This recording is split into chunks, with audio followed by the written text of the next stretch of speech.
Baik, Bapak Ibu sekalian, selamat malam. Salam Selamat malam. Merdeka ya. Hari ini 17 Merdeka, Agustus Pak. Merdeka. 2021. Negara kita berusia 76 tahun ya. Indonesia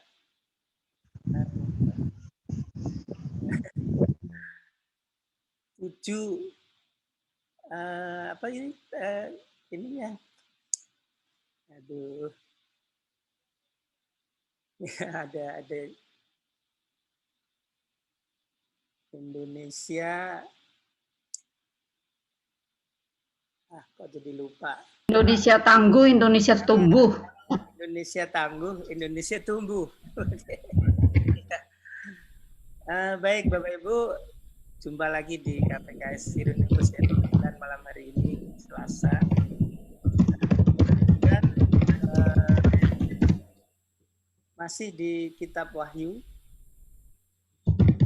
Hari ini seksi ke-5 ya.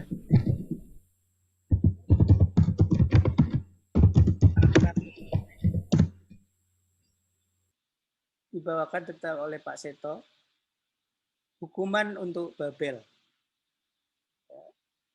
Oke, malam hari ini, untuk membuka pertemuan malam hari ini, silakan Pak Indra untuk buka dengan doa, Pak. Silakan, Pak. Oke. Mari Bapak Ibu sekalian kita satukan hati kita dalam doa. Atas nama Bapa dan Putra dan Roh Kudus. Amin. Ya Yesus, terima kasih karena kami boleh berkumpul di malam hari ini untuk membahas firman-Mu yang akan dibawa oleh Pak Seto. Membuka materai Kitab Wahyu sesi 5, Hukum untuk Babel. Semoga firman dan pengajaran ini dapat berguna bagi kami semua dalam kehidupan sehari-hari, baik di lingkungan dalam dan seluruh teman-teman kami. Lindungilah juga semua perangkat internet kami supaya dapat berjalan dengan lancar dan pengajaran ini dapat berjalan dengan baik. Kemuliaan kepada Bapa dan Putra dan Roh Kudus, seperti pada permulaan, sekarang, selalu, dan sepanjang segala abad. Amin. Atas nama Bapa dan Putra dan Roh Kudus. Amin. Baik, Bapak Ibu sekalian, mari kita sekarang dengarkan pengajaran dari Pak Seto. Silakan Pak Seto.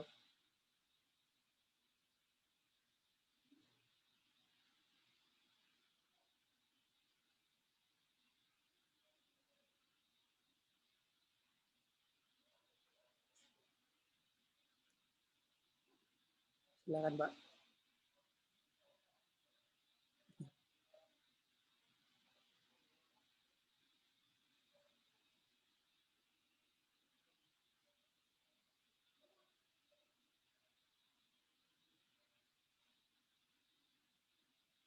Kita tunggu sebentar. Jadi Bapak Ibu tolong temui dulu pertama-tama ya para martir yang ada di bawah mezbah. Masih ingat itu ada di bab berapa? Silahkan ke bab 6. Jadi silahkan Bapak Ibu ke Kitab Wahyu bab 6.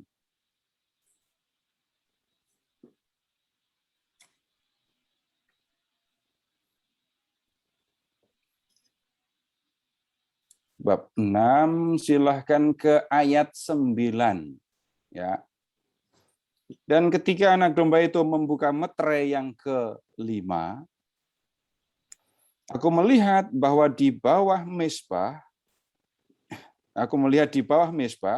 jiwa-jiwa mereka yang telah dibunuh oleh karena firman Allah dan oleh karena kesaksian yang mereka miliki. Jadi ketika meterai yang ke-5 dibuka, Yohanes melihat jiwa-jiwa para martir. Ya.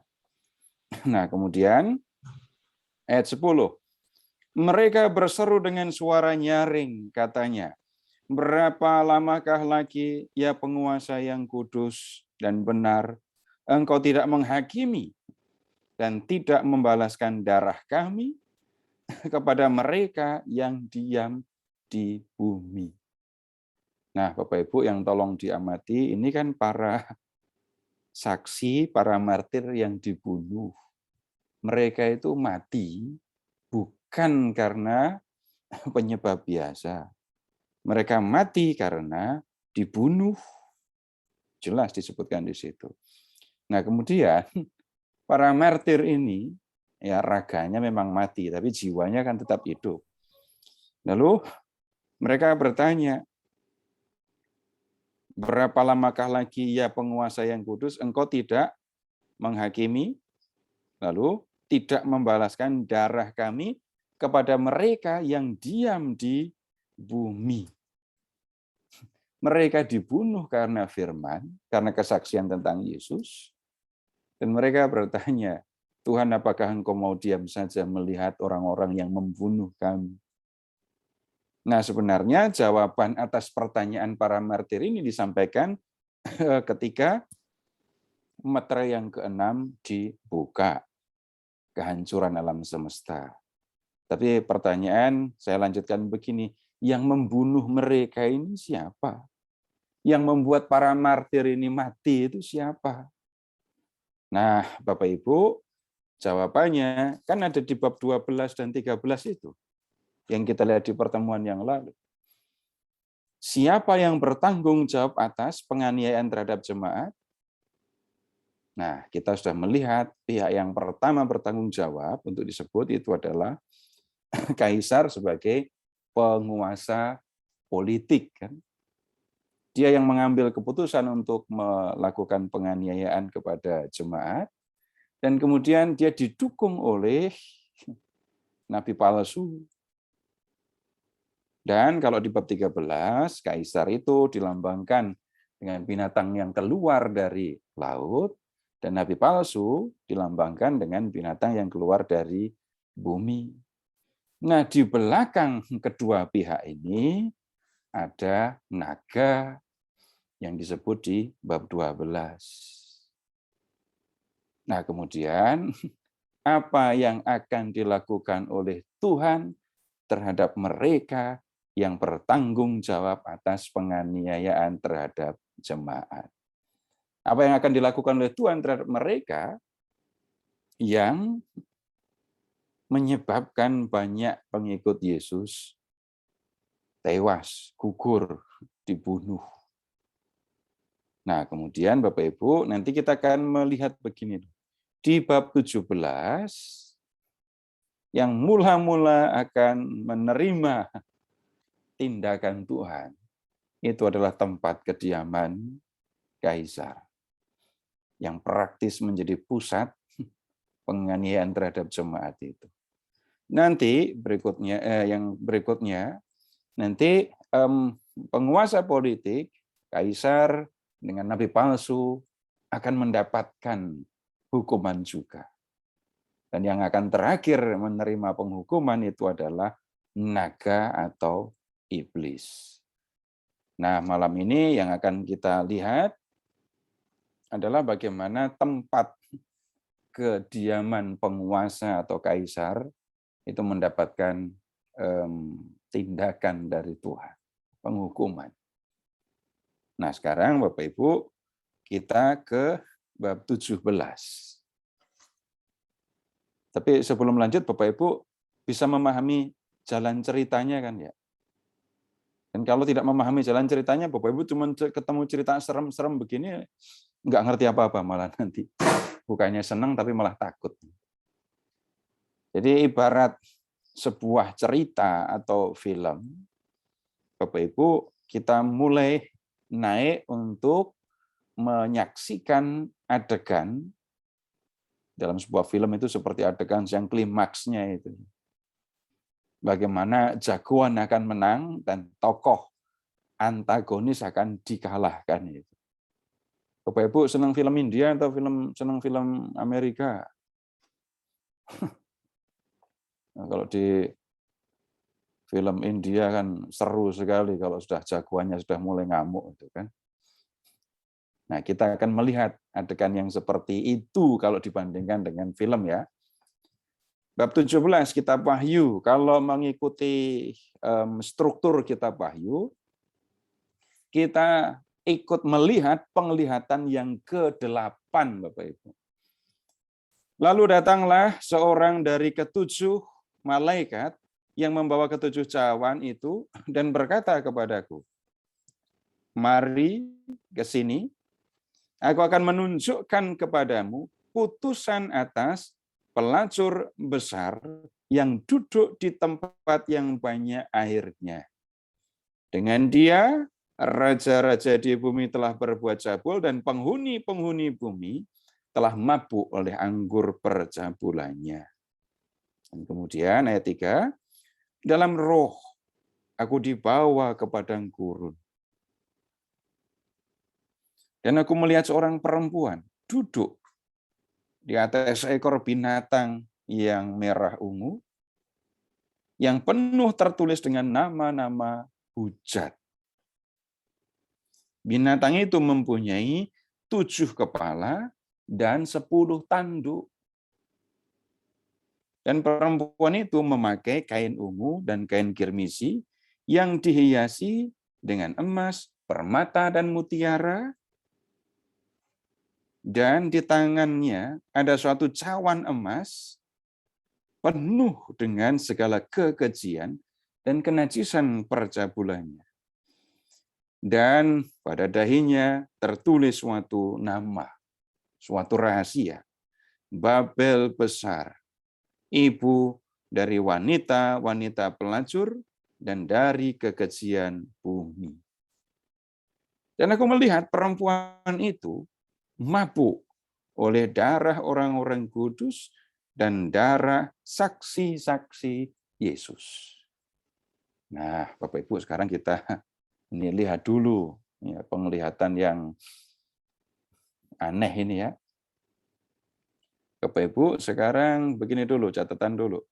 Tolong Bapak Ibu melihat ke ayat 3. Kemudian di ayat 3, Bapak Ibu lihat, ini di gurun ya. Lalu ada binatang, dan binatang itu mempunyai 7 kepala, 10 tanduk. Masih ingat enggak? Binatang yang mempunyai kepala 7 dan tanduknya 10. Ini binatang yang mana?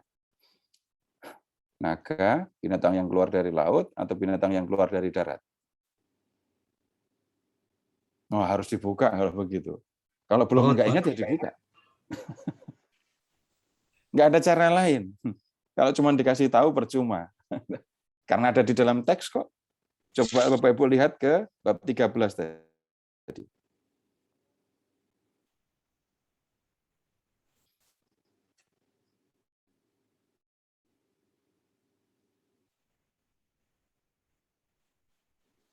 Lihat Dari laut, Pak. Lihat begini dari dulu. laut. Ke bab 12 dulu ayat 3. Maka ya. Lihat dulu ke 12 ayat 3. Kita lihat apa di situ? Naga merah padam, kepala 7, tanduk 10. Mahkotanya 7. Lalu 13 ayat 1. Binatang yang keluar dari laut. Tanduk 10, kepala 7. Sama ya. Jumlah kepala dan tanduknya sama kan? Kepala 7, tanduk 10. Yang beda mahkotanya. Mahkotanya, yang ini mahkotanya ada 10. Kalau naga tadi mahkotanya berapa? Cuma 7. Nah, kalau kita lihat yang di bab 17, ini kan jelas nyebutnya binatang.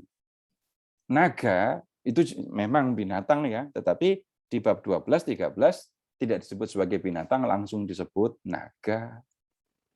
Jadi binatang yang muncul di bab 17 ini, kepala 7, tanduk 10, nah ini pasti binatang yang keluar dari laut. Yang keluar dari darat sih cuma bertanduk 2 seperti anak domba, tapi kalau ngomong kayak naga gitu doang. Nah, kemudian sekarang baru mulai ke ayat 1. Nih Yohanes didatangi oleh seorang malaikat, Lalu malaikat itu berkata, mari ke sini. Aku akan menunjukkan kepadamu putusan atas pelacur besar yang duduk di tempat yang banyak airnya.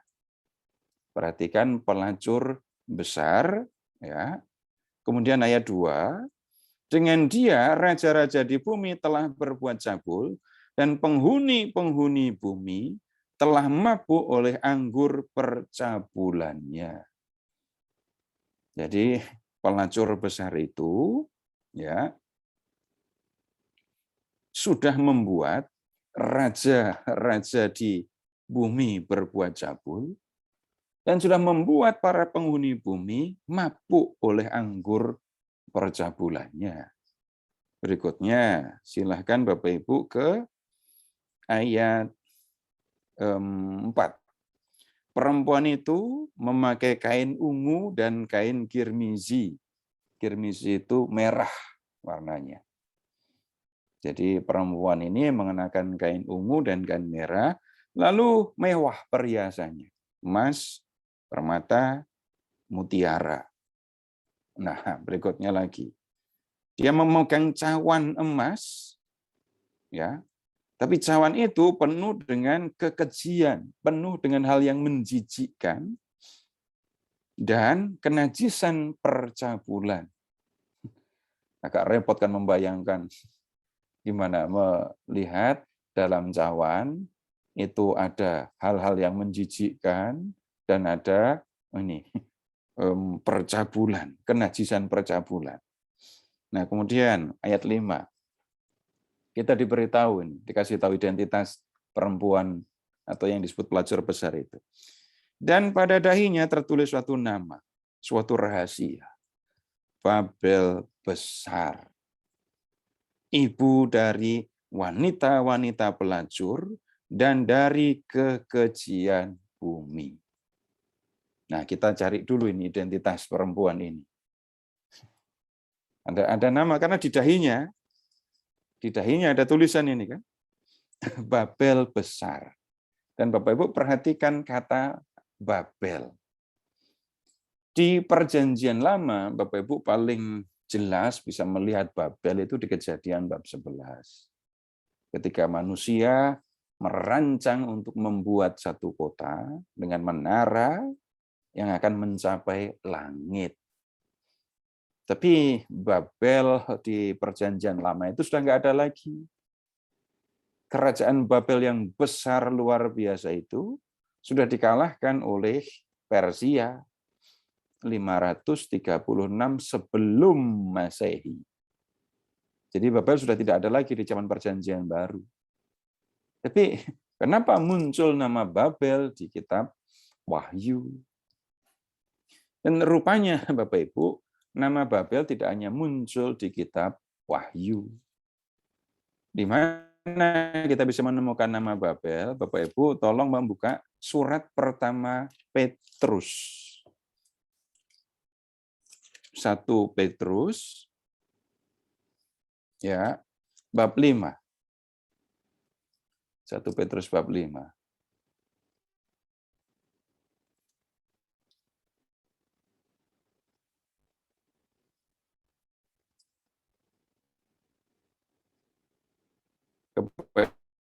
Ibu lihat ke 13. 1 Petrus 5:13. Salam kepada kamu sekalian dari kawanmu yang terpilih yang di Babylon. Dan juga dari Markus, anakku. Jadi di akhir surat Petrus, di akhir suratnya gitu ya, Petrus menyampaikan salam. Nah, salam itu dari kawanmu yang terpilih di Babylon. Dari sini kita bisa tahu, oh berarti kalau Petrus nulis surat, kemudian di dalam surat dikatakan ini ada salam dari teman-temanmu yang di Babylon. Berarti teman-teman itu kan ada bersama dengan Petrus. Lalu kita langsung tahu, berarti Petrus nulis surat di Babylon. Tapi ingat, Babylon itu sudah nggak ada lagi. Babel, Babylon sama ya. Tapi Bapak Ibu gunakan saja pengetahuan yang sederhana. Petrus itu memberitakan Injil dan mati di mana? Semua orang Katolik pasti tahu kan. Petrus mati di mana? Dikubur di mana? Bapak Ibu pernah mengunjungi kuburannya kan ya? Ada di antara Bapak Ibu yang pernah mengunjungi kuburannya. Basilika yang di Vatikan di Roma itu basilika apa namanya? Santo Petrus. Kenapa diberi nama Santo Petrus? Bapak Ibu yang pernah ke sana? Saya belum pernah ke sana, nggak tahu saya. Ada kuburan Ditemukan Petrus di situ? reliknya, Pak. Hah? Ditemukan itunya. Iya. Tulang-tulangnya dulu. Oh, bukan pertama-tama ditemukan tulangnya, tapi karena Petrus memang dimakamkan di situ kan ya. Dan basilika itu dibangun di atas kubur Petrus untuk menghormati Petrus. Nah, dari situ langsung tahu. Jadi Babel atau Babylon itu adalah nama sindiran atau nama samaran untuk Roma. Ternyata cuma begitu membaca Wahyu itu. Gampang tuh. Nah, begitu ya. Jadi kita udah tahu. Jadi pelacur besar yang duduk di tempat yang banyak airnya, ya. Kemudian sudah apa tadi mewah sekali pakaiannya, perhiasannya mewah sekali. Oh, ternyata yang dimaksudkan itu adalah Roma. Nah, itu tunggu dulu ya. Tapi Bapak Ibu silahkan menyimpan itu di memori. Dan yang menjadi penting bukan pokoknya saya tahu Babel sama dengan Roma. Tapi Bapak Ibu juga sudah harus bisa mengerti dan jelaskan bagaimana Babel kok bisa dipahami sama dengan Roma itu tadi. Dengan membaca atau memperhatikan surat pertama Petrus bab 1, surat pertama Petrus bab 5 tadi. Tapi kita lihat gambaran tentang perempuannya lagi dulu ya. Silahkan ke ayat 6. Dan aku melihat perempuan itu mabuk oleh darah orang-orang kudus dan darah saksi-saksi Yesus. Tadi lihat Bapak Ibu ke ayat 4, ada cawan emas yang berisi kekejian dan kenajisan percabulan. Lalu ayat 6, perempuan itu mabuk oleh darah. Ada dua hal yang dilakukan oleh perempuan ini ya. Dari gelarnya pelacur, lalu percabulan. Bapak Ibu jangan lupa, ini bicara tentang penyembahan berhala. Sudah bisa mengingat ini atau perlu diperhatikan ulang? Bagaimana percabulan, pelacuran, kok kaitannya dengan penyembah berhala? Sudah bisa mengingat kan ya? Sudah? Nah, kalau sudah ya nggak perlu diulang lagi. Jadi tunggu dulu saya nggak dengar ini. Jadi harus disampaikan ulang apa enggak? Diulang, Pak. Ulangi, Diulang, Pak. Pak. Ulangi, Pak. Ulangi. Enggak apa-apa diulang. Saya itu hanya khawatir. Kalau saya ngulang, ya saya nggak akan bosan. Pekerjaan saya begini kok. Yang saya khawatir itu Bapak Ibu dengar berulang-ulang terus bosan itu. Enggak lah. Nah, untuk melihat hal ini, Bapak Ibu silahkan membuka dulu kitab Nabi Hosea bab 1.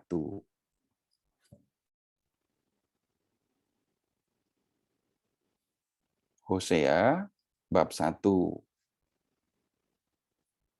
ayat 2.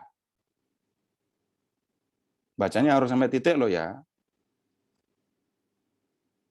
Pergilah. Hosea bab 1 ayat 2. Gimana bunyinya?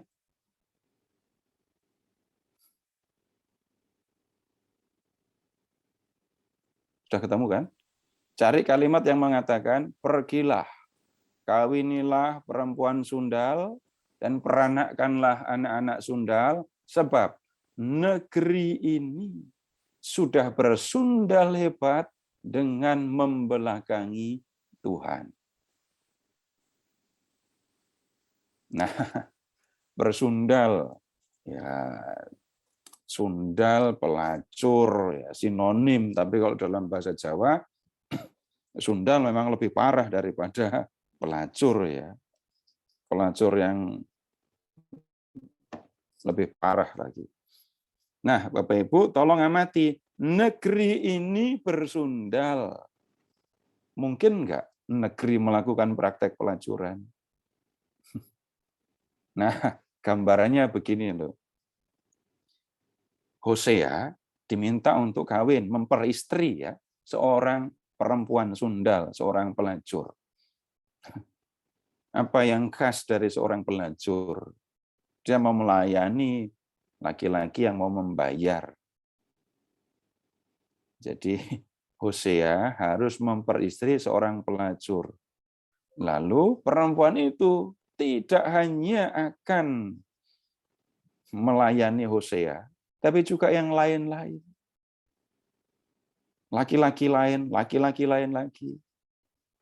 Nah, kemudian kehidupan Hosea yang seperti ini digunakan untuk menjelaskan relasi Yahweh dengan Israel. Israel itu seperti seorang suami. Yahweh itu seperti suami dan Israel itu istri. Yahweh suami, Israel istri. Ikatan perkawinan ini terjadi dalam perjanjian Sinai. Yahweh Allah Israel, Israel umat Yahweh. Tapi kemudian apa yang terjadi?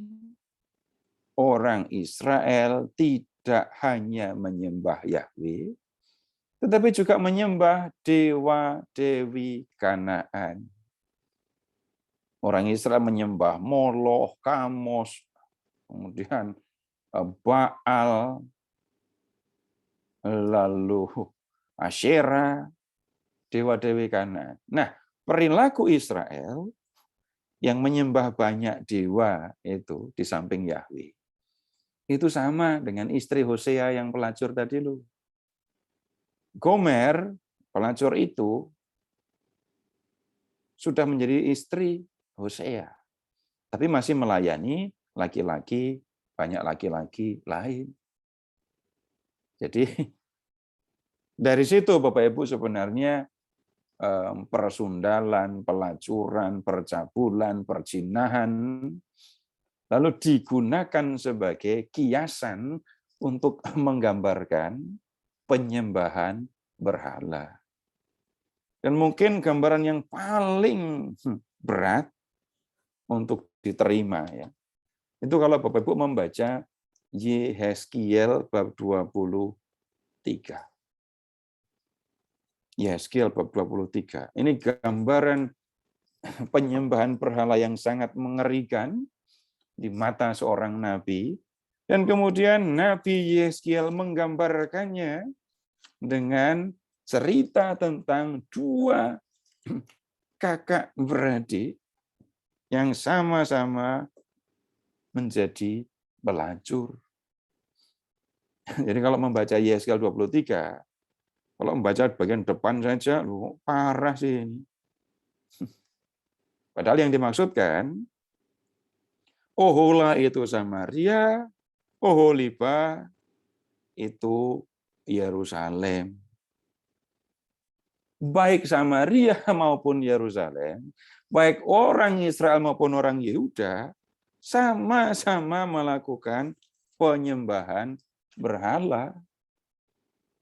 Nah, kemudian Bapak Ibu, dari situ, dari pemahaman tentang penyembahan berhala di Perjanjian Lama itu, Kitab Wahyu menggunakannya untuk berbicara tentang penyembahan berhala. Oke, baik, kembali ke Kitab Wahyu ya, kembali ke Kitab Wahyu. Jadi kalau dikatakan pelacur besar, kemudian lihat di ayat 2:17-2, dengan dia raja-raja bumi berbuat cabul, penghuni bumi mabuk oleh anggur percabulan, itu ya. Bapak Ibu silahkan membayangkan penyembahan berhala yang terjadi di Roma. Ini tentu yang melihat para pengikut Yesus loh ya. Orang Roma melihat itu sebagai hal yang benar. Tapi para pengikut Yesus ini penyembahan berhala yang ya mengerikan gitu. Nah, kemudian dua kesalahan yang dilakukan oleh pelacur besar itu. Yang satu, yang pertama penyembahan berhala, membuat banyak orang terlibat dalam penyembahan berhala. Dan Bapak Ibu juga bisa mengingat di bab 13 ketika ini si nabi palsu menggerakkan orang untuk menyembah patung kaisar itu ya. Itu termasuk kategori penyembahan berhala. Kemudian kesalahan kedua yang dilakukan oleh pelacur besar ini adalah mabuk oleh darah orang kudus, mabuk oleh darah saksi Yesus. Itu artinya Roma sudah melakukan kejahatan yang serius dengan membunuh banyak pengikut Yesus. Nah, itu tadi yang membuat saya mengajak Bapak Ibu untuk mengingat metre kelima ketika Yohanes melihat jiwa para martir di bawah mezbah tadi ya. Nah, karena dua kesalahan ini nanti ya pelacur besar ini akan menanggung akibat. Kita lanjut. Dan ketika aku melihatnya, aku sangat heran. Lalu kata malaikat itu kepadaku, mengapa engkau heran? Aku akan mengatakan kepadamu rahasia perempuan itu dan rahasia binatang yang memikulnya. Binatang yang berkepala 7 dan bertanduk 10 itu. Adapun binatang yang telah kau lihat itu telah ada, namun tidak ada. Dan ia akan muncul dari jurang maut dan akan menuju pada kebinasaan. Mereka yang diam di bumi, yaitu mereka yang tidak tertulis dalam kitab kehidupan sejak dunia dijadikan, akan heran apabila mereka melihat bahwa binatang itu telah ada, namun tidak ada, dan akan muncul lagi.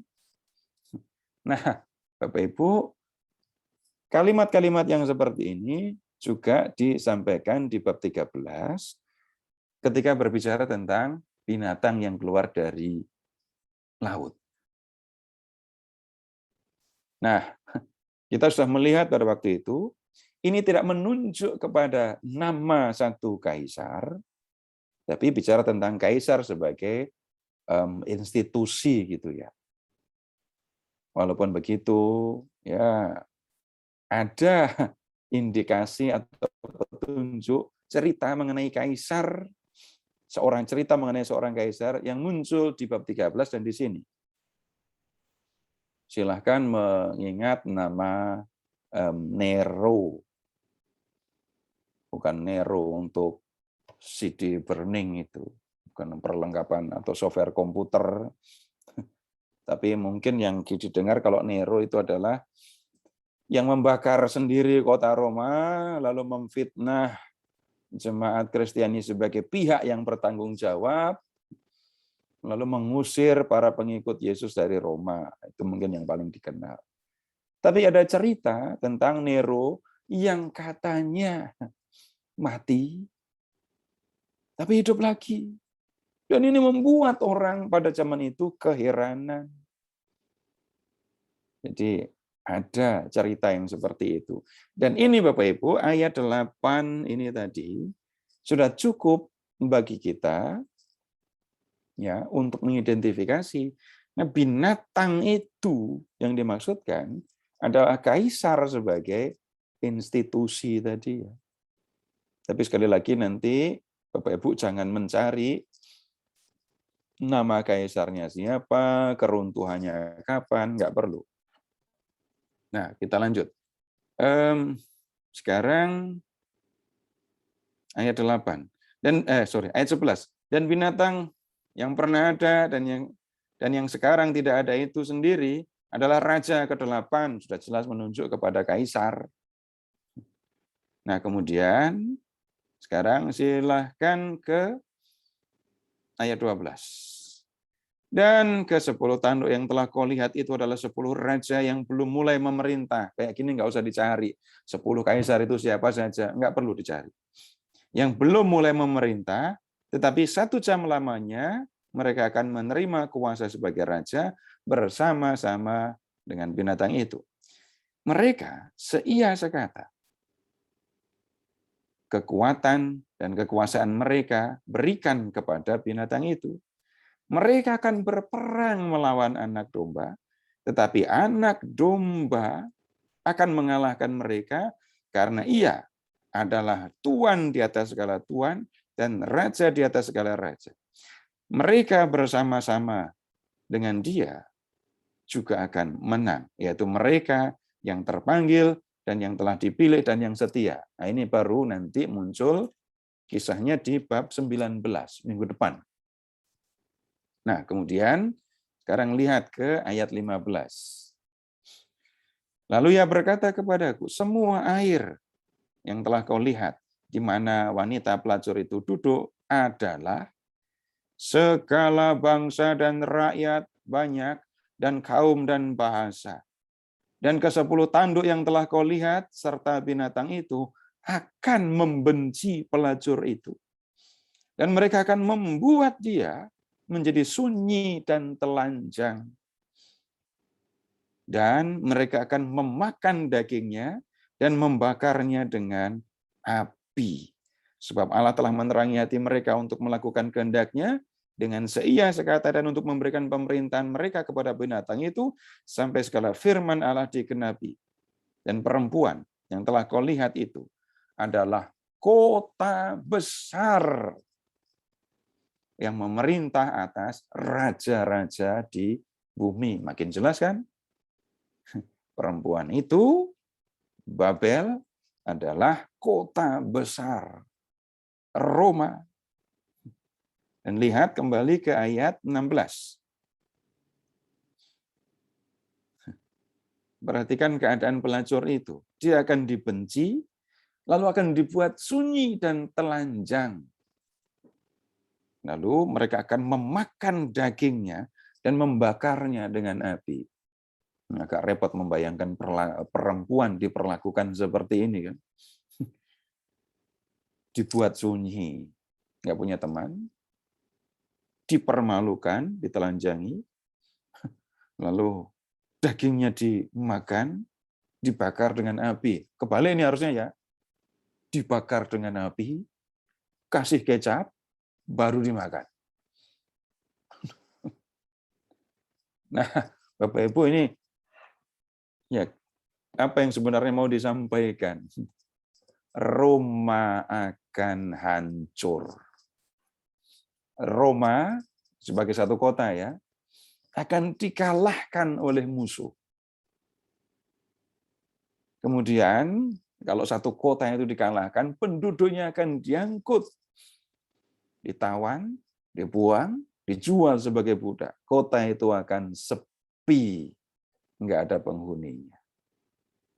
Kota itu akan dipermalukan, kalah, penduduknya ditawan. Nah, kemudian beralih kita ke bab 18. Kemudian daripada itu, aku melihat seorang malaikat lain turun dari surga.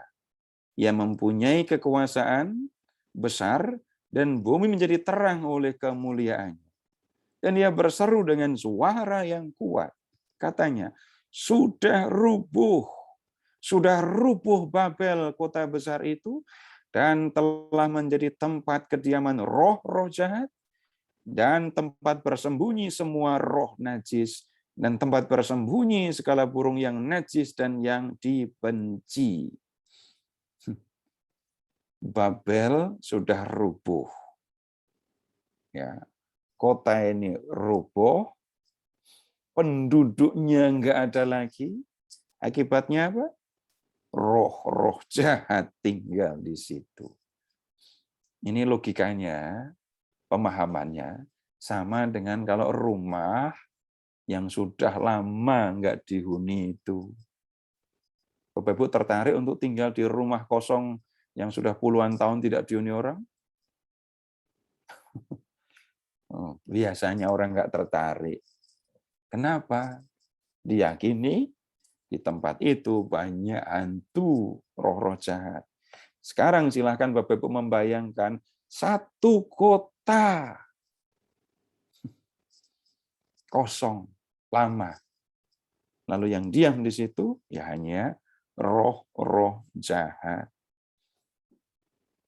Karena semua bangsa telah minum dari anggur hawa nafsu cabulnya, dan raja-raja di bumi telah berbuat cabul dengan dia, dan pedagang-pedagang di bumi telah menjadi kaya oleh kelimpahan hawa nafsunya. Kenapa Roma hancur? Jawabannya ya di ayat 3 ini.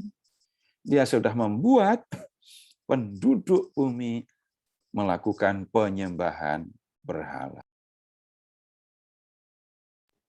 Nah, kemudian ke ayat 4. Lalu aku mendengar suara lain dari surga berkata, "Pergilah kamu, hai umatku, pergilah daripadanya, supaya kamu jangan mengambil bagian dalam dosa-dosanya, dan supaya kamu jangan turut ditimpa malapetaka-malapetakanya.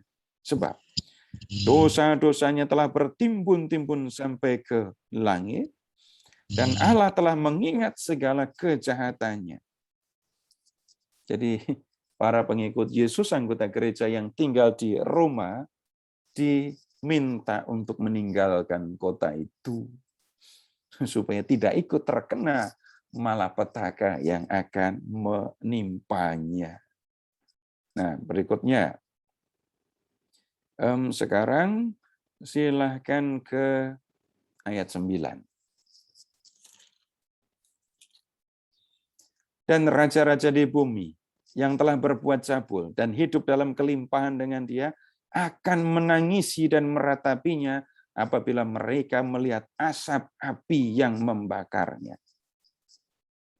Mereka akan berdiri jauh-jauh karena takut akan siksaan, dan mereka akan berkata, "Celaka, celaka engkau, hai kota yang besar, Babel, hai kota yang kuat, sebab dalam 1 jam saja sudah berlangsung penghakimanmu."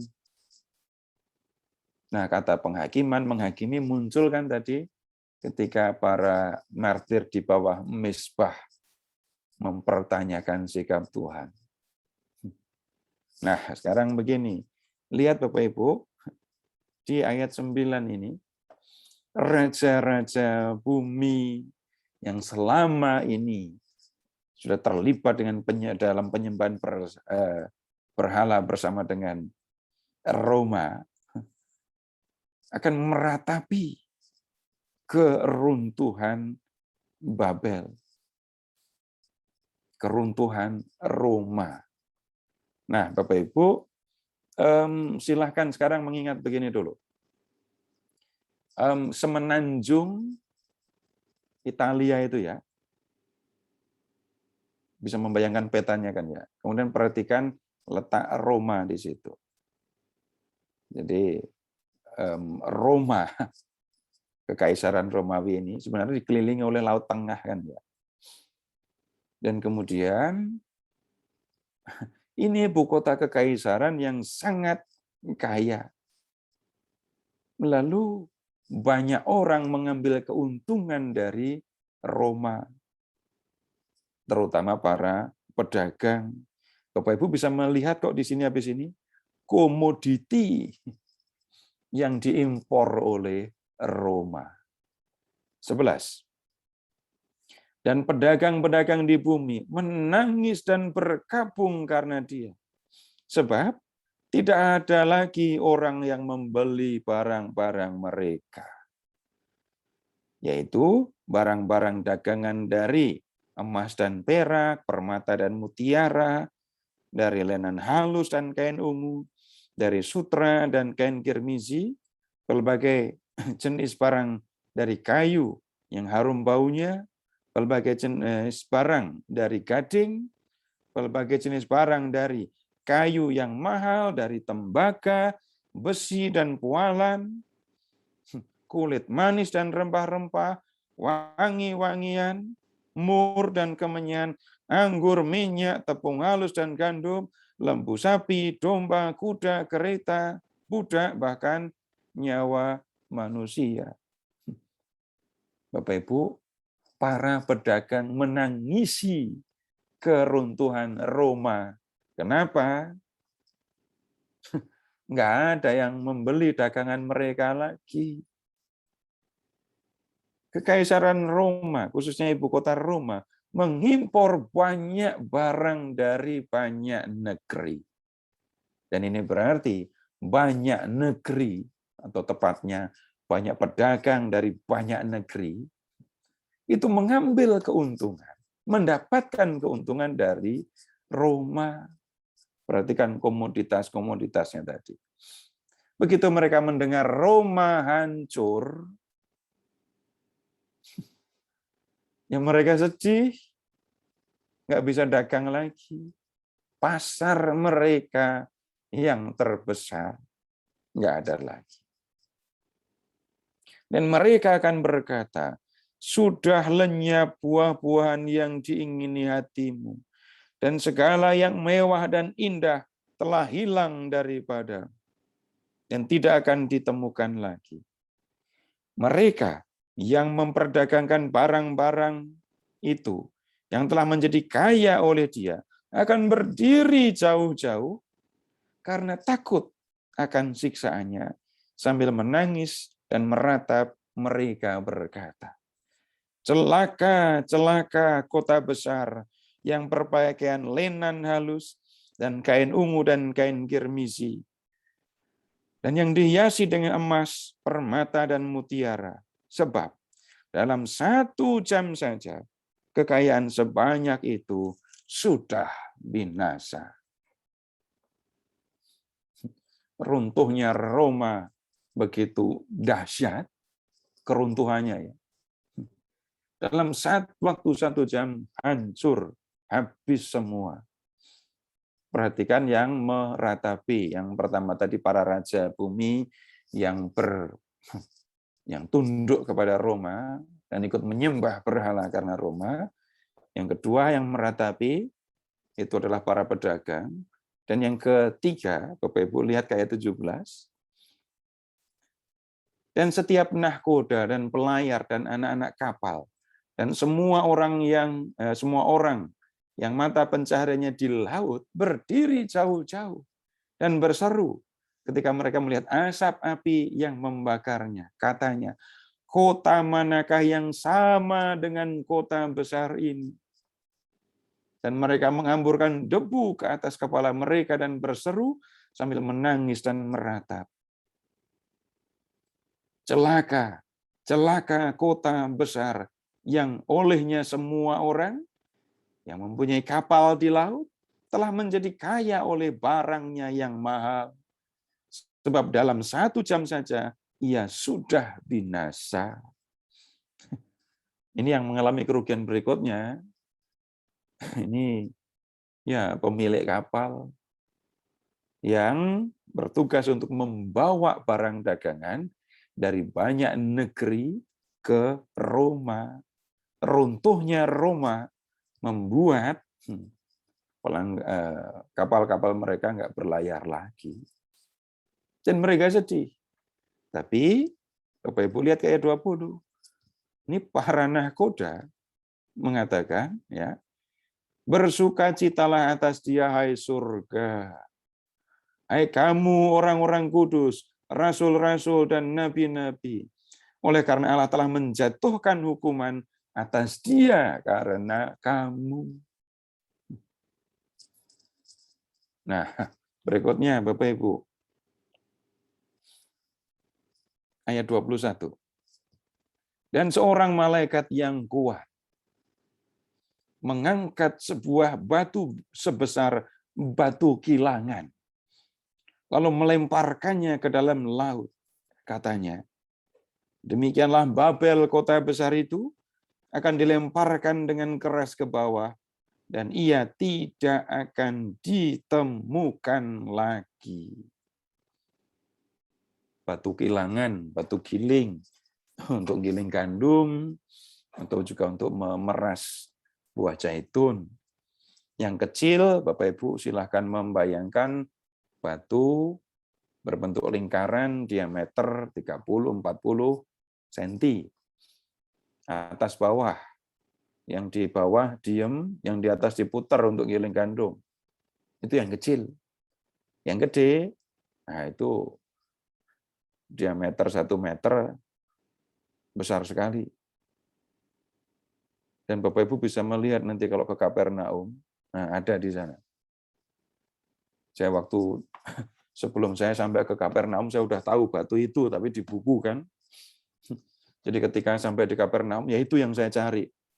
Muter-muter ke sana kamar dan nyari batu kilangan yang ada di kota itu. Dan ketemu, memang ada di situ. Dan Bapak Ibu, kalau ini dikatakan, malaikat yang kuat mengangkat batu sebesar batu kilangan. Nggak mungkin ini batu yang diameter 30 cm. Kalau batu 30 cm nggak perlu malaikat yang kuat. Ini pasti batu yang gede ini, yang 1 meteran diameternya ya. Malaikat mengangkatnya, lalu melemparkannya ke dalam laut sambil berkata, Babel, kota besar itu, ya, akan dilemparkan dengan keras ke bawah dan tidak akan ditemukan lagi. Nah, berikutnya, ini sekarang ke bab 19 dulu. Bab 19 ayat 1.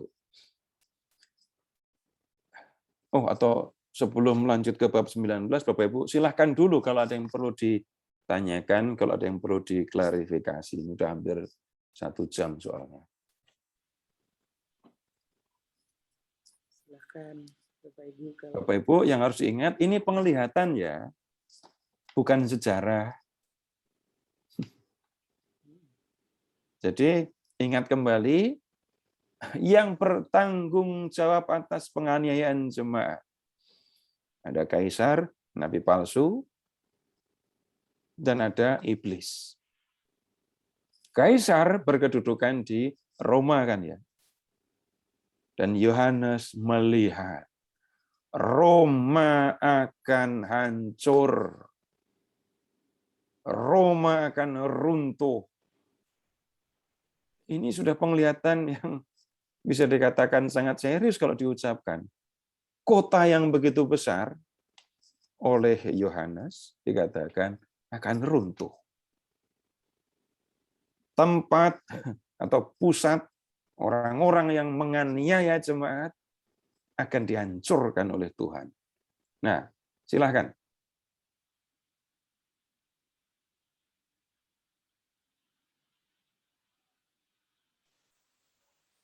Silakan Pak Okada. Iya, ini sebetulnya mungkin jauh dari kitab Wahyu, tapi kaitkan sama siapa yang mati untuk Kristus. Apa boleh tanya?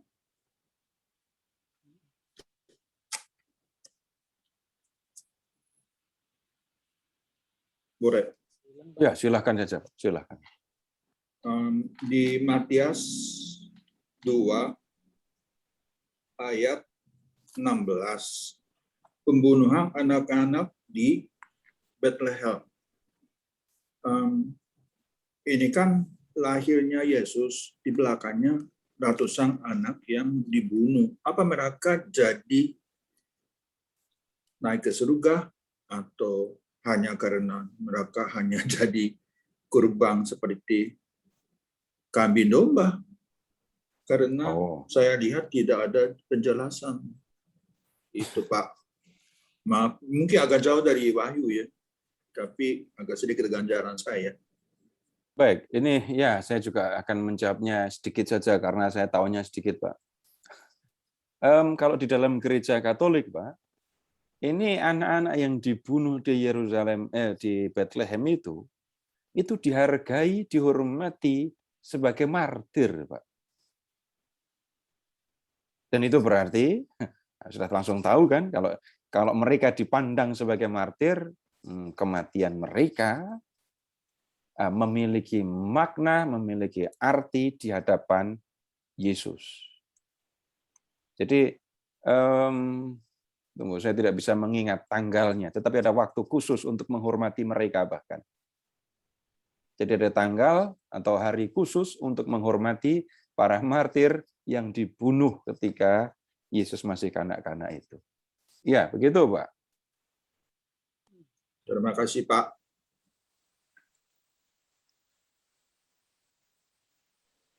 Pak, saya mau nanya, Pak.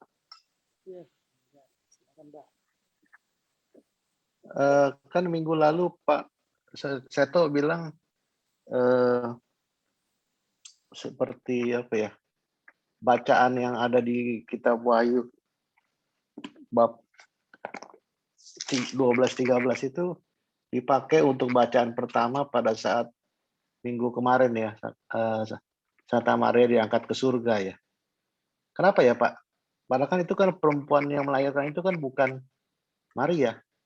Kenapa masih tetap dipakai terus, Pak? Itu saja. Kenapa dipakai? Kalau nggak dikasih tahu juga nggak pada tahu gitu ya. Selama sudah puluhan tahun dipakai pada diem saja. Iya, bingung saya makanya. Iya, saya juga bingung belajar. Saya baca. Nah ya, maksudnya selama ini dipakai pada diem aja, nggak peduli kan? Giliran belajar mulai tahu, lu kenapa kok ada di situ? Ya, Bapak Ibu begini, nanti silahkan mencari lagi, mengingat lagi tentang dogma Maria diangkat ke surga. Ya. Keyakinan bahwa Maria diangkat ke surga itu memang tidak dari awal dinyatakan. Baru belakangan.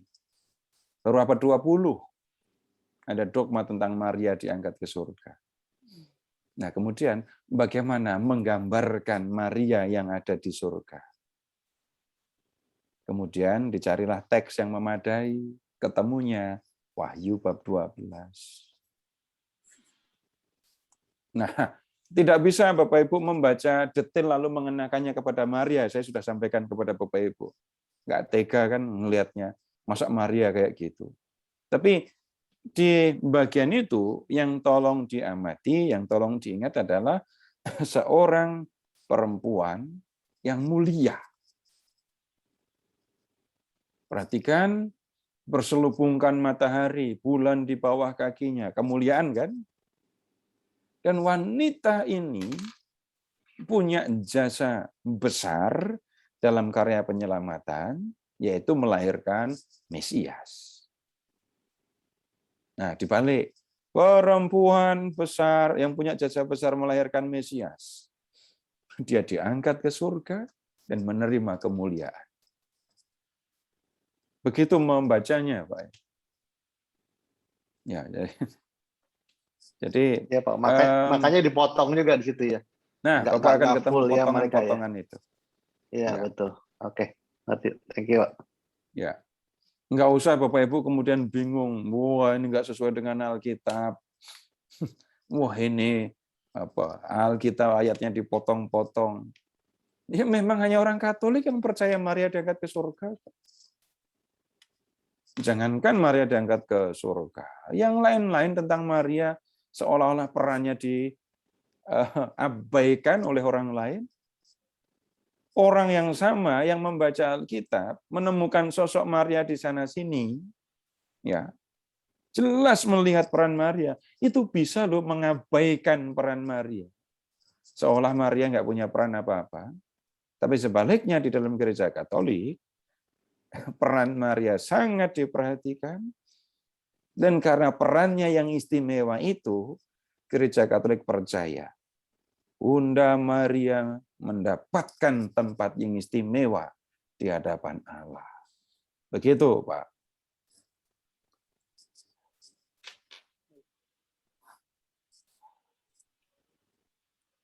Ada lagi? Silahkan.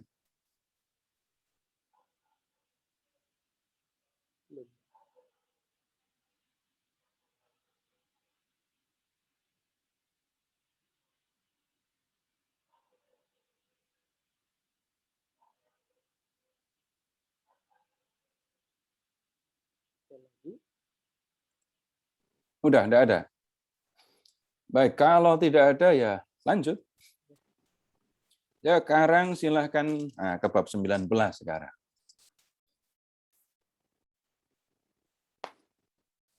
Kemudian daripada itu aku mendengar seperti suara yang nyaring dari himpunan besar orang banyak di surga. Haleluya. Keselamatan dan kemuliaan dan kekuasaan adalah pada Allah kita. Sebab benar dan adil segala penghakimannya. Karena dialah, itu maksudnya ya, yang telah menghakimi pelacur besar itu, yang merusakkan bumi dengan percabulannya, dan dialah yang telah membalaskan darah hamba-hambanya atas pelacur itu. Bapak Ibu ingat yang di bab 17 tadi, tentang pelacur besar tadi. Ada cawan kenajisan percabulan, dan kemudian ada mabuk darah orang kudus. Jadi dua kesalahan yang dilakukan oleh pelacur besar itu. Dan ini di sini disebut lagi. Ayat 2 ya. Sebab benar dan adil segala penghakimannya, karena satu, dialah, ini Allah, telah menghakimi pelacur besar itu, yang merusakkan bumi dengan percabulan. Dua, dialah, ini Allah, telah membalaskan darah para hamba-hambanya. Maksudnya ya darah para hamba Allah yang sudah dibunuh tadi. Berikutnya, dan untuk kedua kalinya mereka berkata, haleluya. Ya, asapnya naik sampai selama-lamanya. Dan ke-24 tua-tua dan keempat makhluk itu, yang di surga itu ya, tersungkur dan menyembah Allah yang duduk di atas tahta itu, dan mereka berkata, amin, haleluya. Maka kedengaranlah suatu suara dari tahta itu. Pujilah Allah kita, hai kamu semua hambanya, kamu yang takut akan Dia, baik kecil maupun besar. Nah, Bapak Ibu, tolong kembali ke ayat 2. Keselamatan dan kemuliaan dan kekuasaan adalah pada Allah kita. Sebab benar dan adil segala penghakimannya. Balik lagi ke bawah mezbah, di mana para martir mengajukan pertanyaan ya kepada Tuhan. Berapa lamakah lagi ya penguasa yang kudus dan benar? Engkau tidak menghakimi dan tidak membalaskan darah kami kepada mereka yang diam di bumi. Dan kemudian pada waktu itu Tuhan menjawab begini, kepada mereka masing-masing diberikan sulet jubah putih, dan kepada mereka dikatakan bahwa mereka harus beristirahat sedikit waktu lagi. Hingga genap jumlah kawan-kawan pelayanan dan saudara-saudara mereka yang dibunuh dan yang akan dibunuh sama seperti mereka. Apa yang ditanyakan oleh para martir itu terjadi. Allah benar-benar menghakimi Babel yang bertanggung jawab atas kematian para martir itu.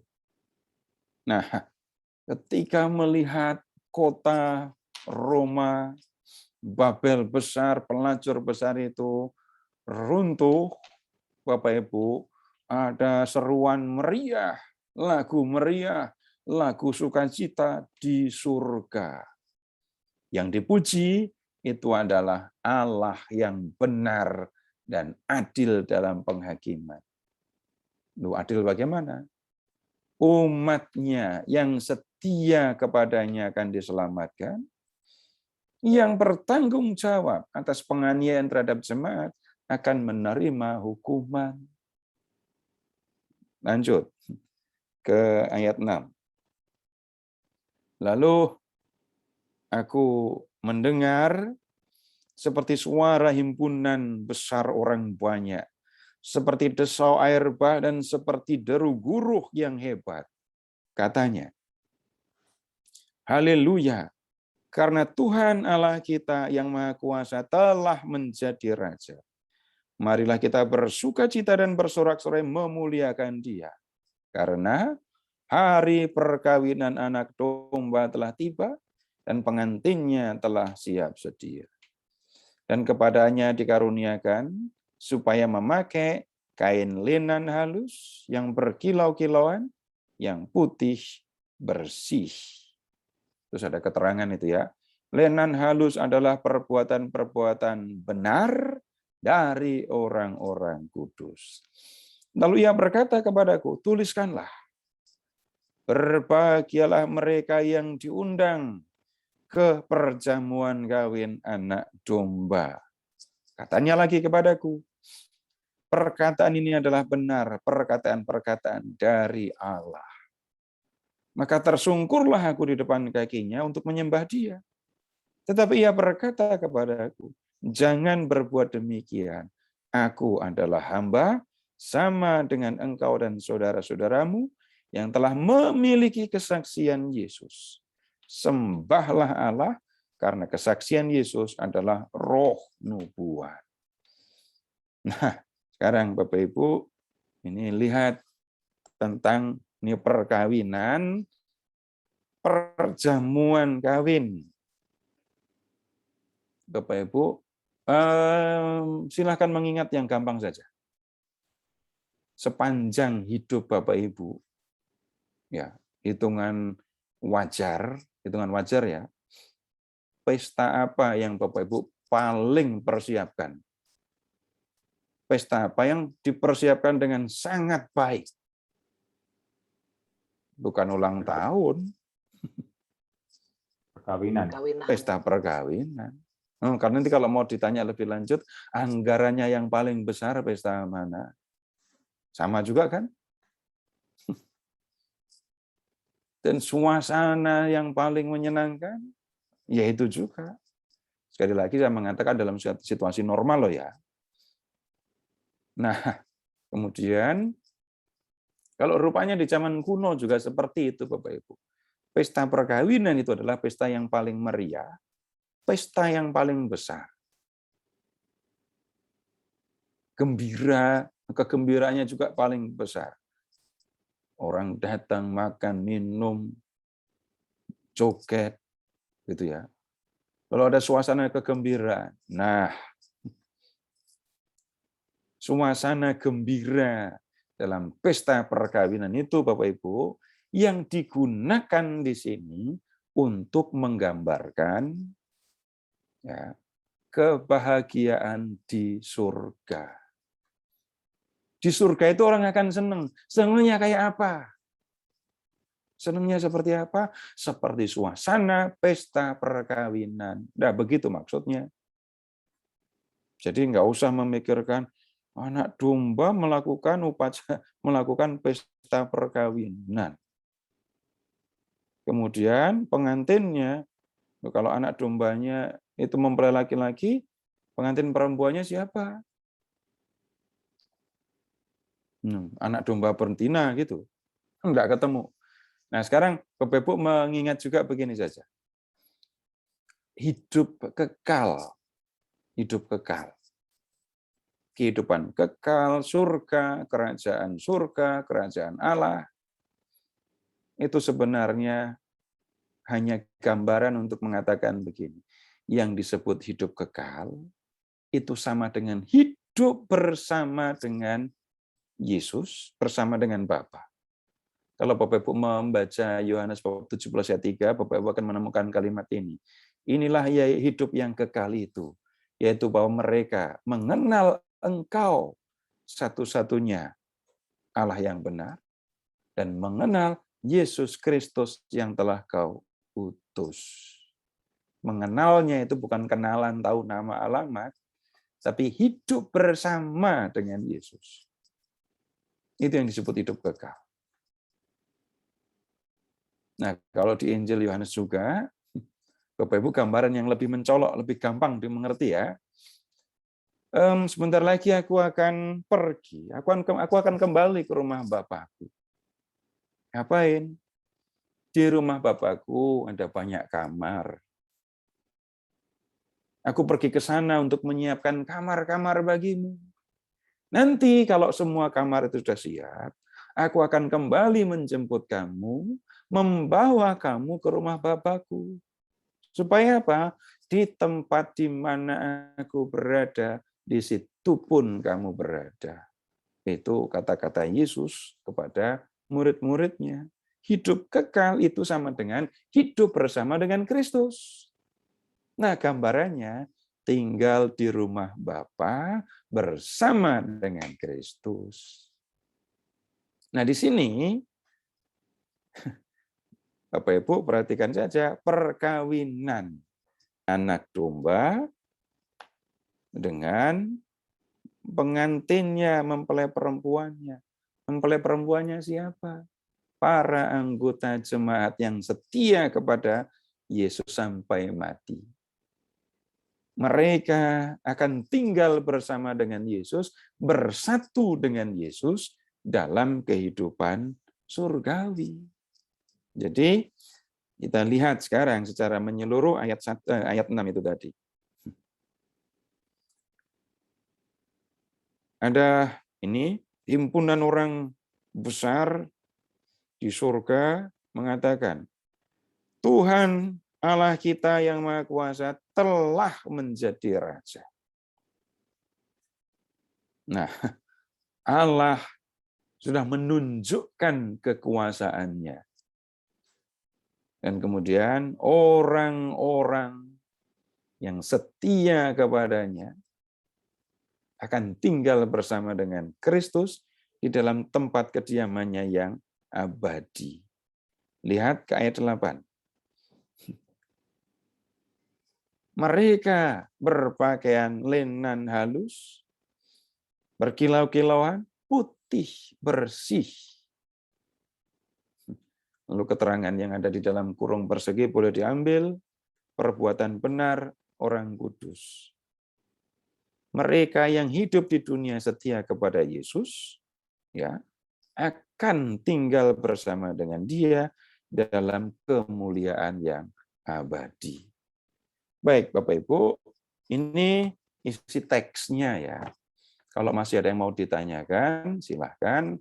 Kalau enggak, saya akan melanjutkan apa yang kita bisa pelajari dari perikop ini tadi.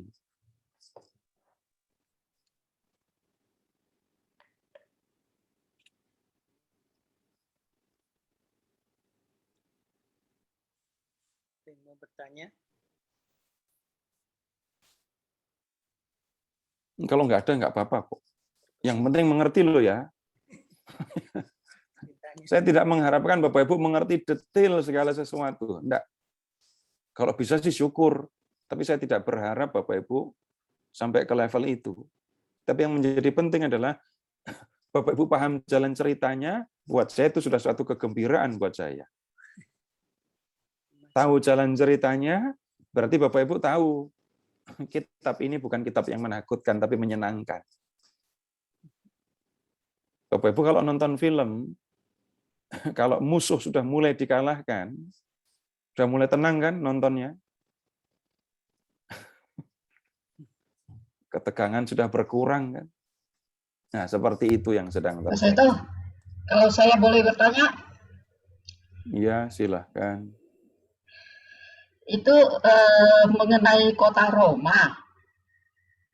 Ya, itu apakah ini sebagai nubuat atau memang yang sudah terjadi ya? Nubuat untuk yang akan datang atau sudah terjadi dulunya itu? Yang nomor 1, Ibu mengatakan nubuat itu, apakah Ibu memahaminya sebagai ramalan? Ya sepertinya kok jadi seperti sepertinya Roma nanti nih akan jatuh ini agama Katolik nih. Jadi bagaimana ini? Apakah kita menuju ke situ gitu, maksud saya itu. Di mana ada agama Katolik di sini? Ya maksudnya kita kan pengikut Yesus, maksudnya itu sekarang dunia ini kan kelihatannya sepertinya kacau juga ya, banyak ya penyimpangan begitu. Makanya saya pikir apakah ini merupakan nubuat atau ramalan di kemudian hari itu. Catatan, Ibu, Ya. kitab Wahyu itu tidak ditulis untuk Ibu Lili.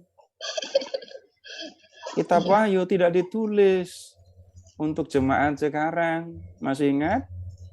Ya. Ketika diskusi di awal, kitab Wahyu ditulis untuk 7 jemaat tinggal di Asia Kecil, bagian besar di antara mereka mengalami penganiayaan. Masih bisa mengingat itu atau enggak?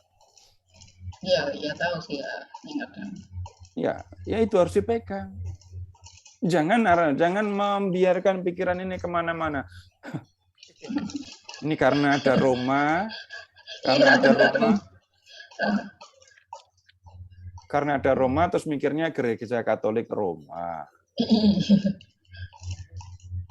Kemudian apalagi kalau ngomongin hancurnya Roma, nanti saya kasih tahu sekalian ya. Roma itu runtuhnya tahun berapa? Lalu habis itu sekalian dihitung.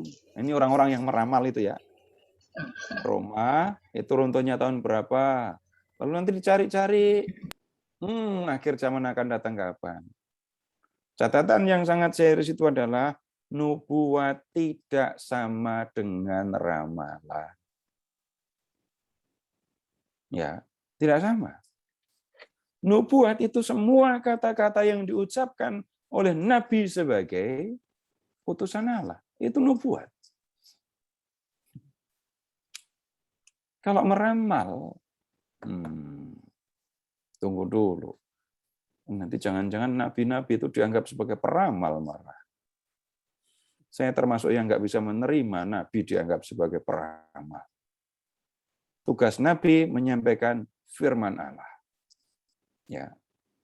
Dan Bapak Ibu bisa melihat kok di Wahyu bab 1. Wahyu bab 1 ayat 3. Berbahagialah ia yang membacakan dan mereka yang mendengarkan kata-kata nubuat ini. Dan yang menuruti apa yang tertulis di dalamnya, sebab waktunya sudah dekat.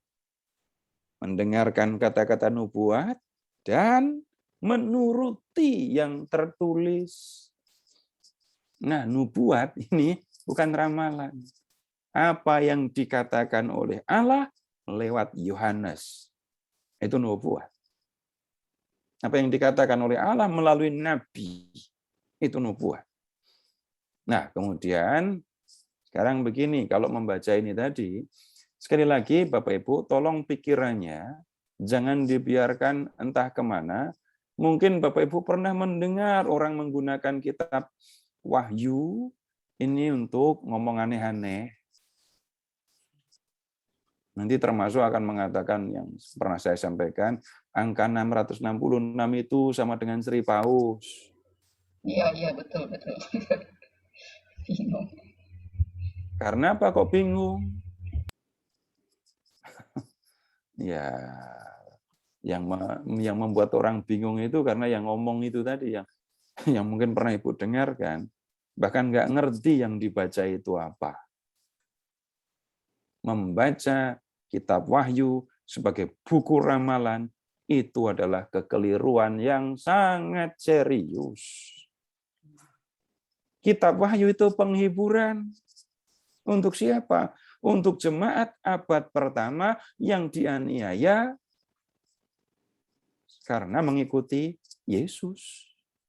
Yang menganiaya siapa? Ingat tadi, kaisar, nabi palsu, kemudian di belakang mereka ada iblis. Kaisar, nabi palsu kedudukannya di mana? Di Roma. Nyebut Paus? Nyebut orang Katolik? Enggak. Kalau sampai mengatakan Roma itu orang Katolik akan dihancurkan, sudah pasti yang ngajarin kayak gitu enggak belajar kitab Wahyu beneran itu. Bahkan jenis sastranya pun dia tidak tahu. Penghiburan. Jemaat Kristiani, kamu yang percaya kepada Yesus, perhatikan ya, para martir pernah bertanya, kapan aku akan ambil tindakan terhadap mereka yang sudah membunuh umatku. Lihat ya, aku tidak akan diam. Aku akan menunjukkan keadilanku. Bagaimana? Lihat, ke tempat kedudukan mereka akan hancur. Yang minggu depan akan kita diskusikan, penganiayamu. Mereka yang terlibat di dalam penganiayaan kepadamu, akan aku habisi semua. Kalau begitu, bagaimana perasaan jemaat? Ya gembira lah. Dan itu hiburan untuk mereka. Berarti Tuhan itu benar-benar adil. Tuhan itu benar-benar memperhatikan kesengsaraan mereka. Kalau begitu, enggak salah kita percaya kepada Yesus. Begitu. Ya. Jadi, ya Ibu bisa tunggu dulu. Pak Narto, apakah rekaman dari pembicaraan kita ini ada? Ada, Pak. Nanti silahkan ikuti pembicaraan mulai dari awal.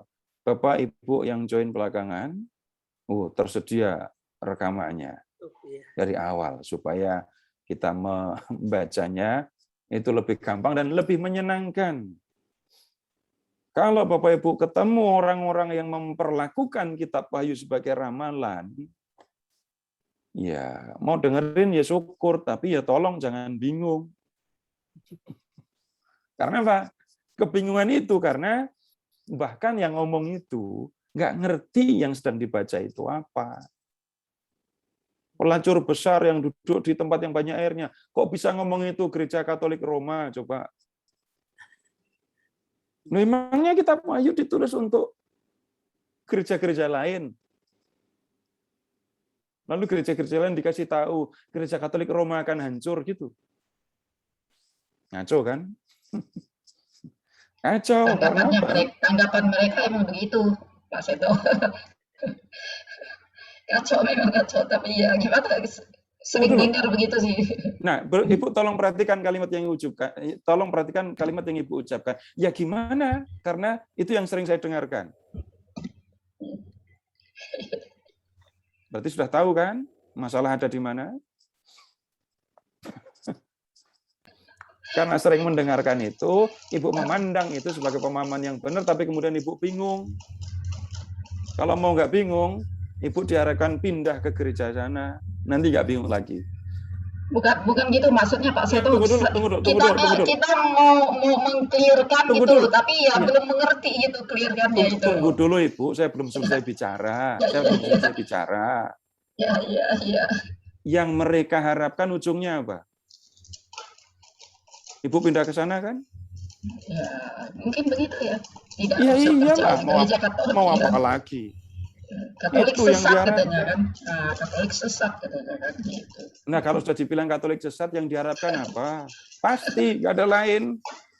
Iya.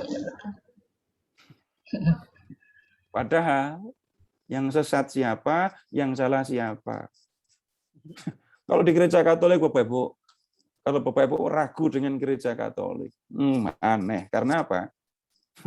Boleh Ibu, kebetulan Ibu punya kesempatan belajar di tempat-tempat lain kan? Wah, itu buat saya kegembiraan. Karena apa? Ibu boleh bandingkan dengan apa yang ada di dalam gereja lain, dan tolong sebutkan mana yang lebih lengkap dari gereja Katolik.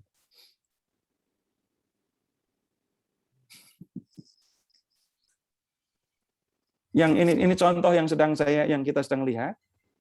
Bahkan mereka membaca kitab Wahyu pun mereka nggak ngerti.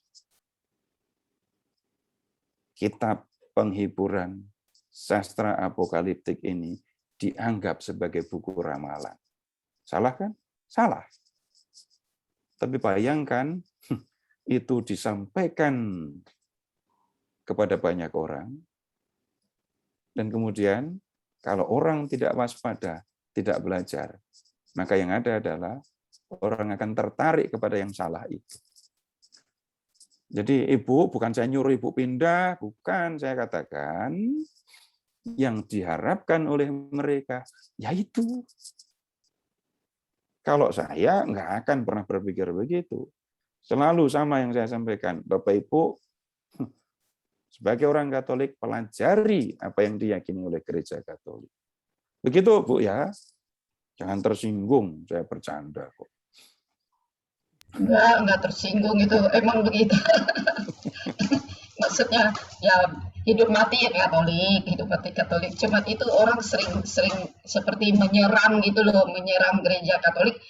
Kita mau mengklirkan tapi paham kita belum cukup gitu untuk bagaimana bicaranya gitu. Jadi ya sudah, dengarkan aja gitu. Itu aja Pak. Ya, sudah, masih ada lagi? Baik, udah cukup ya, jangan ada lagi. Baik, Bapak Ibu, saya akan sampaikan beberapa hal. Bapak Ibu, begini, tolong menggunakan pemahaman yang biasa ya. Kalau Bapak Ibu disakiti, orang-orang dekat Bapak Ibu disakiti, tapi Bapak Ibu masih bisa memberikan toleransi, masih bisa tenang ya. Enggak apa-apa. Nah, cuman begitu saja. Tapi nanti bisa jadi di level tertentu, saya tidak berharap itu terjadi ya. Tapi silakan membayangkan sederhana saja.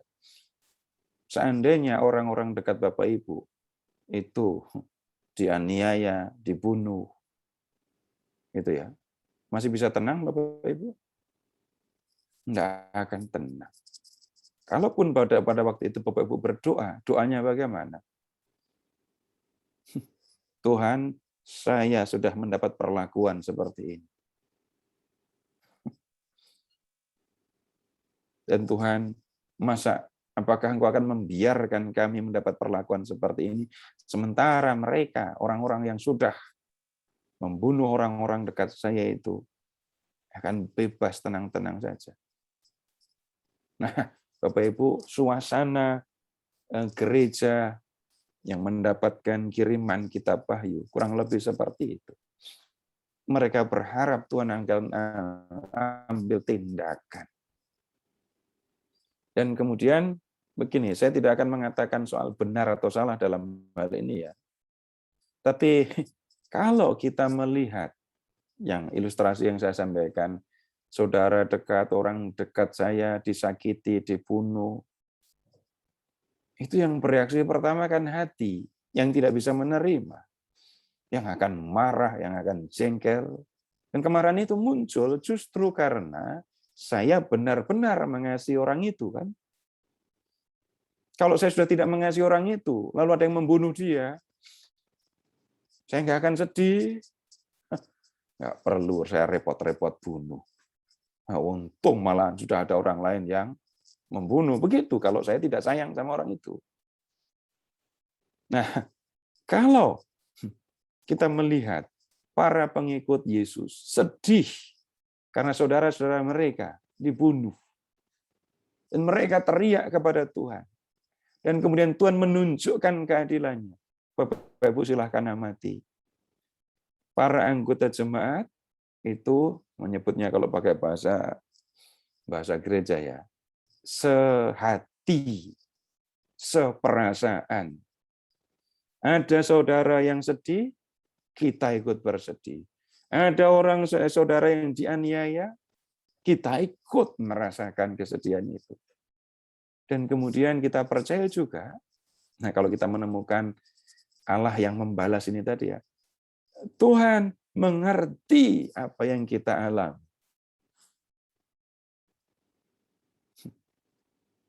Mengerti bagaimana perasaan kita ketika saudara mengalami penganiayaan, ketika saudara kita mengalami pembunuhan dan kita sedih. Tuhan mengerti itu. Nah, sekarang Bapak Ibu begini, kita belajar apa? Perasaan sebagai satu gereja ini, satu komunitas. ini perlu terus-menerus diperhatikan di dalam gereja, kan? Karena kalau tidak, nanti akan ketemu. Ini sesama anggota gereja, sama-sama bikin malu di depan orang banyak. Sama-sama anggota gereja, rebutan tanah sejengkal nggak habis-habis. Sama anggota gereja bisa saling bunuh, saling menyakiti. Lalu akan ketemu kesadaran bahwa saya, saudara-saudara saya, itu adalah sama-sama orang yang mengikuti Yesus. Itu sudah hilang kalau situasinya begitu. Dan Bapak Ibu, yang juga sering terjadi ya, kalau sama-sama sudah nggak ada masalah, konflik bisa muncul. Tapi kalau sedang berhadapan dengan masalah, itu gereja seringkali malah bersatu umatnya. Kalau nggak percaya, perhatiin aja kalau sedang membangun gedung gereja itu, persatuannya kayak apa. Kesatuan seperti itu, sebagian jaga di gereja, bagian lain lagi masak, ngirim makanan untuk yang jaga. Kadang sampai begitu kan ya. Oh ya maaf, saya nggak bisa jaga. Ini saya transfer saja. Ada suasana seperti itu. Semua bisa merasakan seperti itu. Kalau situasi sulit. Tapi kan kita nggak perlu nunggu situasi sulit supaya anggota jemaat bersatu. Kita melihat banyak yang menggembirakan di dalam gereja. Kesatuan umat Katolik itu seperti apa kalau berhadapan dengan masalah-masalah, dengan situasi yang sulit. Ketika punya niat untuk mengerjakan sesuatu, luar biasa. Dan itu yang harus diperhatikan, dijaga. Yang dihindari, contoh-contoh konflik yang konyol, memalukan, seolah-olah tidak tahu kalau mereka itu sama-sama pengikut Yesus, sama-sama anggota gereja. Begitu. Kesadaran sebagai anggota gereja. Saudara saya sedih, saya sedih. Saudara saya gembira, saya bergembira. Saudara saya berkekurangan, saya membantu. Saudara saya berkelebihan, bukan saya datang minta. Saya ikut bergembira. Nanti kalau saudara berkelebihan lalu datang minta, nanti bisa dikonotasikan sebagai hal yang berbeda nanti. Sebaliknya yang berkelebihan akan tahu kalau ada saudara yang berkekurangan. Nah, kemudian yang kita perhatikan juga, Bapak Ibu, bisa jadi kita mengharapkan Tuhan membalas ya. Bapak Ibu, kalau ada orang yang menyakiti saya, lalu pengennya kan Tuhan membalas. Dan akan lebih menyenangkan lagi kalau Tuhan membuat supaya saya melihat pembalasan itu. Tapi Bapak Ibu, sikap yang seperti itu nggak akan menunjukkan sikap seorang yang mengikuti Yesus. Balik lagi ya, kalau kita melihat Tuhan yang membalas perbuatan jahat itu, Bapak Ibu ingat saja, Allah itu adil. Mereka sudah melakukan yang jahat. Dan mereka akan terima hukuman. Saya harus bagaimana? Ya, saya tidak akan berlaku seperti itu. Sebaliknya, saya akan melakukan segala sesuatu yang dikehendaki Tuhan supaya hidup saya pun berkenan kepada Tuhan. Jadi maksud saya, jangan menggunakan perikop seperti ini untuk mendoakan pembalasan. Bapak Ibu sudah berapa puluh tahun ikut misa. Ada enggak doa umat yang dibacakan di gereja itu minta pembalasan? Kalau sampai ada, yang bikin siapa harus diperhatiin beneran. Baik Bapak Ibu, itu yang kita bisa pelajari untuk malam hari ini. Terima kasih dan kita ketemu lagi minggu depan. Silahkan Pak Narto. Baik, terima kasih Pak Seto. Terima kasih Pak Seto. Kita tutup dengan doa dulu. Pak Indra, silakan Pak.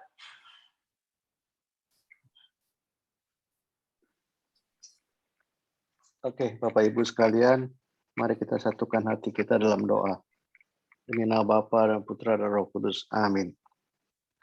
Ya Yesus, terima kasih Kau sudah berkenan kami semua belajar dalam kitab Wahyu ini. Semoga dapat berguna bagi kami semua dalam kehidupan komunitas dalam gereja kami. Lindungilah kami semua yang akan beristirahat dan juga kesehatan kami supaya kami dapat melaksanakan tugas-tugas kami di esok hari. Kemuliaan kepada Bapa dan Putra dan Roh Kudus seperti pada permulaan, sekarang, selalu, dan sepanjang segala abad. Amin. Atas nama Bapa dan Putra Kudus. Amin. Terima kasih Pak Indra.